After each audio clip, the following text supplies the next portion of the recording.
Rasulullah Shallallahu Alaihi Wasallam bersabda dalam sebuah hadis yang diriwayatkan oleh Imam Ahmad, jauhilah segala bentuk kezoliman, karena setiap kezoliman akan mendapatkan balasan kezoliman di hari kiamat kelak. Dan jauhkanlah diri dari membantu orang dalam berbuat zalim, karena yang membantu akan bersama dengan orang yang dibantunya. Gitu, Fit.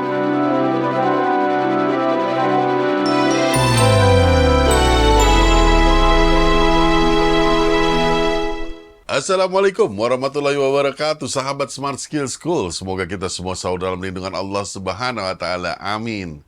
Sahabat, alhamdulillah kita masih diberi umur yang panjang untuk bisa bertemu lagi dalam episode kali ini.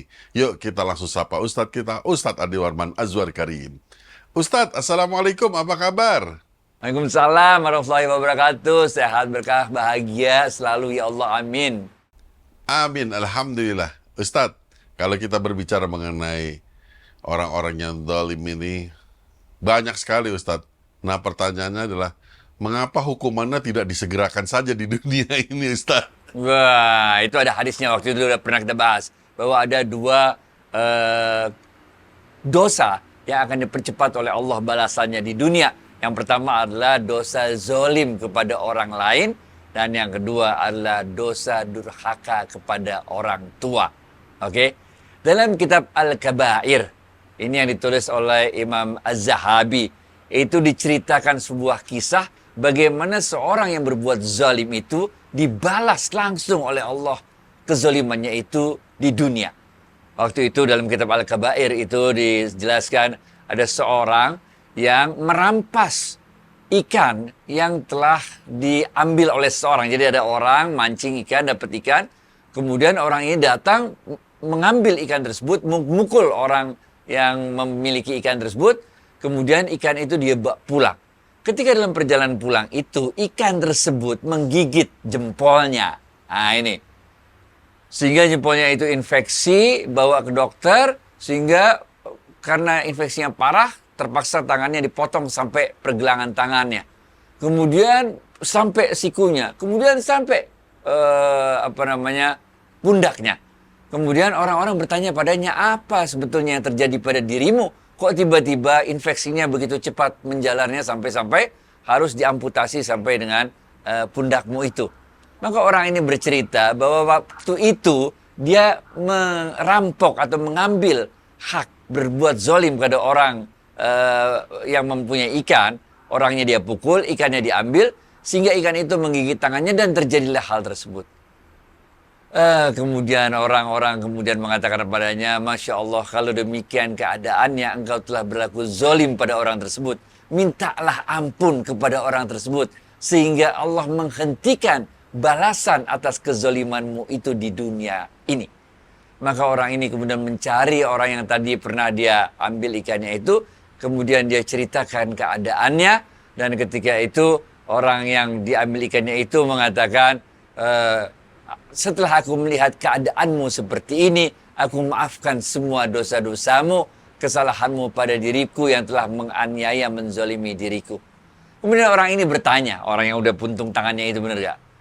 Apa doa yang telah engkau baca sehingga keadaanku menjadi seperti ini, katanya. Maka orang itu mengatakan, aku hanya berkata kepada Allah, aku hanya berdoa pada Allah, wahai Allah, Engkau telah memberikan kekuatan pada dirinya atas kelemahan yang ada pada diriku, sehingga dia mengambil hakku berlaku zalim kepada diriku. Maka Allah, tunjukkanlah kekuatanmu atas kelemahan dirinya. Nah ini. Itu doa yang dia baca, sehingga kemudian Allah dengan kuasanya memberikan balasan pada orang tersebut. Dipercepat balasannya di dunia. Nah ini kalau kita cerita dari satu sisi. Benar gak? Tapi ada sisi lain. Ini ada kita temukan di dalam kitab syarah dari Sahih Bukhari yang ditulis oleh Ibnu Battal. Itu diceritakan bagaimana Imam Hasan Al-Basri memanjatkan sebuah doa ketika kita dizolimi oleh orang lain. Oke? Jadi orang kalau udah dizolimin tuh emang dia bisa doanya kayak yang pertama tadi. Tapi ini Imam Hasan Al-Basri mengajarkan sebuah doa yang lebih tinggi levelnya daripada level doa yang pertama tadi. Apa doa yang dibaca oleh Imam Al-Basri, Hasan Al-Basri, ketika dia dizalimi oleh orang lain? Imam Hasan Al-Basri selalu membaca, wahai Allah, ampunilah orang-orang yang telah menzalimi diriku, ampunilah orang-orang yang telah menzalimi diriku, ampunilah orang-orang yang telah menzalimi diriku. Sehingga waktu itu orang-orang bertanya, ya Imam Hasan Basri, mengapa engkau berdoa semacam itu? Mengapa engkau mendoakan agar Allah mengampuni dosa-dosa orang yang telah menzalimi dirimu? Sampai-sampai Imam Hasan Al-Basri mengatakan, kalau perlu akulah yang dizalimi daripada aku harus berbuat zalim. Nah ini. Apa dasarnya? Maka Imam Hasan Al-Basri itu mengutip sebuah ayat di dalam Al-Quran. Benar gak? Sungguh orang-orang yang mau memaafkan orang-orang yang berbuat zalim itu, maka Allah pun akan memaafkan dan mengampuni mereka dan membalasnya dengan pahala yang besar. Ini sebetulnya ada kaitannya dengan sebuah ayat lain di dalam Al-Quran, yaitu adanya di dalam surat Ibrahim ayat 42. Allah mengatakan, jangan engkau sangka Allah akan lalai kepada orang-orang yang berbuat zalim kepada dirimu. Sungguh Allah menangguhkan balasan kepada orang-orang yang berbuat zalim itu sampai pada saat yang ditentukan Allah, yaitu saat ketika mata-mata terbelalak melihatnya. Benar gak? Nah, jadi kadang-kadang orang yang zalim itu memang akan dipercepat balasannya oleh Allah di dunia. Nggak usah nunggu di akhirat. Di dunia aja akan dipercepat oleh Allah. Tapi kapan Allah balasnya? Itu terserah Allah. Allah tangguhkan dulu pembalasannya. Sampai ketika tiba-tiba balasan Allah itu datang, maka orang yang berbuat zalim itu akan terbelalak dia. Betapa dahsyatnya balasan Allah terhadap kezaliman yang dia lakukan tersebut. Atau kalau dalam kitab Al-Kabair tadi, dia akan terkejut betapa dahsyatnya balasan Allah. Tangannya terpaksa diamputasi sedemikian rupa karena doa dari orang-orang yang dizaliminya tersebut. Nah, mudah-mudahan dengan kisah-kisah ini, dengan apa yang kita sampaikan ini, kita betul-betul menjaga diri kita untuk tidak berbuat zalim kepada orang di muka bumi ini, karena memang perbuatan zalim dan durhaka kepada orang tua adalah dua dosa yang akan dipercepat oleh Allah balasannya ketika di dunia ini. Baik, David. Tentunya ada orang-orang yang tidak sabar menunggu hukuman bagi orang yang menzalimi mereka di akhirat nanti. Mereka ingin membalas sekarang gitu, Ustadz. Itu bagaimana hukumnya membalas itu, boleh nggak? Kedua adalah bagi penzalim ini, orang yang menzalimi itu bagaimana cara kita menolong mereka, Ustadz? Ya, jadi kalau orang yang dizalimi biasanya posisinya lebih lemah daripada yang dizalimi, benar nggak? Tapi kalau dia punya kekuatan yang sama, itu biasanya dia bisa membela dirinya. Ini ada hadisnya juga, Rasulullah SAW mengatakan, tolonglah orang yang dizolimi dan tolonglah orang yang menzolimi. Bagaimana ya Rasulullah, kalau tolong orang yang dizolimi kami ngerti caranya. Kita harus lindungi dia dari orang yang menzolimi. Tapi bagaimana caranya kita menolong orang yang menzolimi? Kata Rasulullah SAW, menolong orang yang menzolimi caranya adalah mencegah mereka untuk berbuat kezoliman. Jadi kalau posisinya sama-sama kuat, maka ini sudah bisa tercegah. Karena kalau orang itu menzolimi itu kalau posisinya lebih kuat, benar ya? Nah, kalau kita posisinya yang lebih lemah, inilah kita nggak bisa bales kan? Karena posisi kita lebih lemah, kita dicurangin, kita dianiaya kayak di Palestina, benar nggak? Kita macam-macam lah. Sedemikian rupa, yang posisi kita lemah dibandingkan dengan orang yang menzolimi kita tersebut. Pada saat itulah sebetulnya doa-doa orang yang dizolimi itu begitu dekat dengan Allah. Allah memberikan beberapa janji-janji kepada kita. Pertama, janjinya orang itu yang menzolimi kita akan dibalas di dunia. Sehingga kita melihat bagaimana Allah memberikan balasan kepada orang yang menzolimi kita tersebut. Kedua, Allah menjanjikan digugurkannya dosa-dosa kita atas kezoliman yang ditimpakan orang itu kepada diri kita. Yang ketiga, bukan aja digugurkan dosa-dosanya, tapi Allah juga menjanjikan doa kita, doa-doa orang yang dizolimi ini akan langsung diterima oleh Allah. Nah, tiga hal inilah yang bisa menggembirakan hati kita kalau kita dizolimi. Nah, kalau dalam ilmu tasawuf kita selalu memilih lebih baik jadi orang yang dizolimi.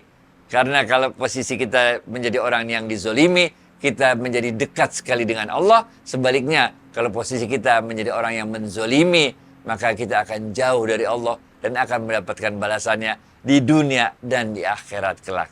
Udah dah, hidup ngapain sih zolim-zolim sama orang, bener gak? Ribet, bener gak? Lah kalau kita zolim sama orang, kan kita menzolimi orang. Tapi balasannya bukan dari orang yang kita zolimi. Balasannya dari Allah. Jauh lebih repot, men. Jauh lebih dahsyat. Kalau kita manusia menzolimi manusia lain, bener gak? Kayak itulah orang suka ngebom segala macam kan. Orang di Gaza jadi hidupnya susah, bener gak? Itu kan manusia menzolimi manusia lain. Tapi balasan dari Allah pasti jauh lebih dahsyat daripada kemampuan manusia menzolimi manusia yang lain. Oleh karena itu, udahlah, hidup jadi orang baik aja. Jangan zalim-zalim, oke? Baik, David. Ustadz, bagaimana kalau orang yang didolimi ini sambil menunggu itu berubah menjadi dendam di dalam hati mereka, Ustadz? Jangan. Itu udah lain lagi kalau dendam. Kita sebatas pada melaporkan kepada Allah tentang kezoliman yang kita terima. Kita mintakan kepada Allah agar Allah yang membalasnya. Karena kalau Allah yang membalasnya, itu pasti adil. Sedangkan kalau dendam, maka kita bisa membalasnya tidak adil. Artinya kita bisa melampiaskannya melebihi batas yang seharusnya kita balas. Jadi jangan pernah dendam untuk orang-orang yang menzolimi diri kita. Yang kita boleh lakukan adalah kita mintakan kepada Allah keadilan. Nanti Allah lah yang membalasnya sesuai adil dengan takaran yang memang udah diatur oleh Allah.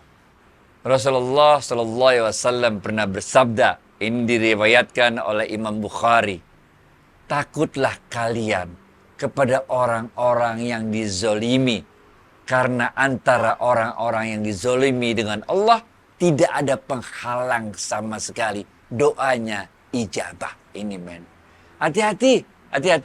Itu orang-orang yang dizolimi itu karena dia tidak berdaya, karena dia nggak mampu untuk membalas, nggak mampu untuk membela diri. Caranya mereka hanya berdoa kepada Allah yang Maha Kuasa. Itu sebabnya tidak ada penghalang sama sekali antara doa orang-orang yang dizolimi dengan Allah. Makanya kita harus hati-hati dah.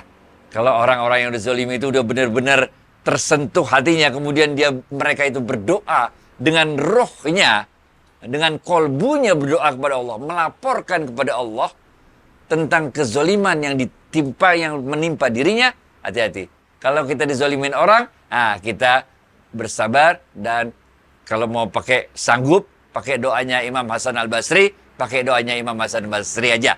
Ya Allah, ampunilah orang-orang yang menzolimiku, ampunilah orang-orang yang menzolimiku, ampunilah orang-orang yang menzolimiku. Tapi kalau kita udah nggak tahan, udah sedemikian rupa, boleh pakai doa yang ada di kitab Al-Kabair yang tulis oleh Imam Az-Zahabi tadi. Kita lapor sama Allah. Bersabar dan ridho kepada keputusan Allah adalah jawaban dari semua ini. Ustadz, terima kasih atas waktu dan tausiahnya. Assalamualaikum warahmatullahi wabarakatuh. Waalaikumsalam warahmatullahi wabarakatuh.